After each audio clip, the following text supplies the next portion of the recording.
At University College London, the Women in Earth Science Group, or WISE for short, is dedicated to supporting the progression of women and gender minorities in earth science.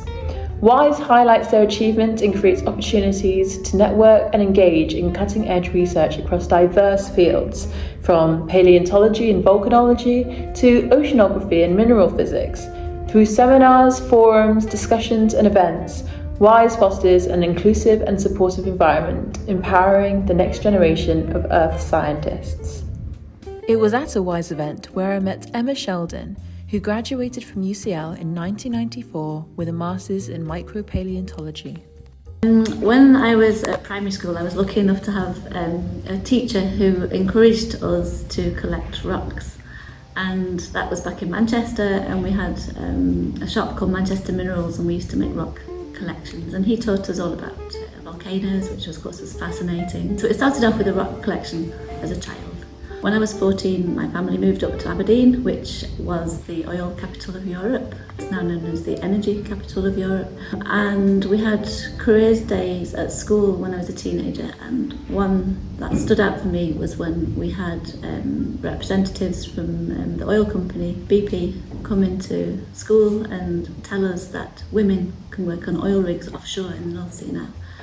And I was fascinated, and I decided that day that's what I wanted to do for my career at some point in the future. After that, I had to make a decision about what to do at university, and geology was, it was a no-brainer. Geology was the way to go. It meant lots of field work, lots of outside time, lots of time up mountains. I could carry on with my rock collection there. And yeah, that's why I chose to go to do geology at university. I wouldn't really say I faced any challenges. One of the things I noted when I was doing my bachelor degree at Edinburgh University was we had a class of 40 and a quarter of us were females.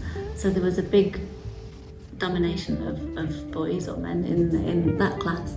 When I did my masters here at UCL, we were a tiny class. We were 3 females and 4 males. And when I went to work in Copenhagen as a biostratigrapher, there's a large domination of men working at GEOS, and there still is. It's improving, but the biggest eye-opener I think was when I started to work offshore in the oil industry in the mid to late 90s. There was one time when I was the only woman on a rig apart from a couple of stewardesses, so that was an eye-opener. But to tell you the truth, it didn't really bother me. I was there to do a particular job, and that was my speciality, and I did it, and people were polite and curious. So it didn't really faze me at all. So I wouldn't say it was particularly challenging. Perhaps one of the practical problems about being offshore as a girl back then was that they didn't have protective equipment to fit women. The overalls and gloves and things I had to wear, they wouldn't pass health and safety checks. Today I was basically wearing men's clothes, and I'm 5'1". But no, I can't really think of anything that's been a particular challenge. Because I've been working in Scandinavia, so in Denmark and Norway, for the last 20 or 30 years, I think because Scandinavians are quite forward-thinking regarding equality in the workplace, so I don't think I've been subject to that kind of discrimination. I would say just go for it. I think these days, I mean, even back when I was at university, there wasn't a focus upon whether you were a girl or a boy or whatever. It's something you do because you want to do it. So if you're interested, then just go for it. So I work a lot with calcareous nanofossils, and there are quite a lot of women in calcareous nanofossils who are inspirational.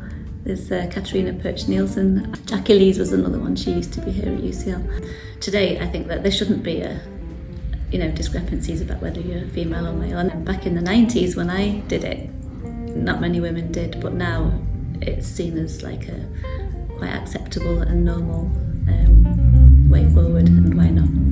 Amazing, thank you so much.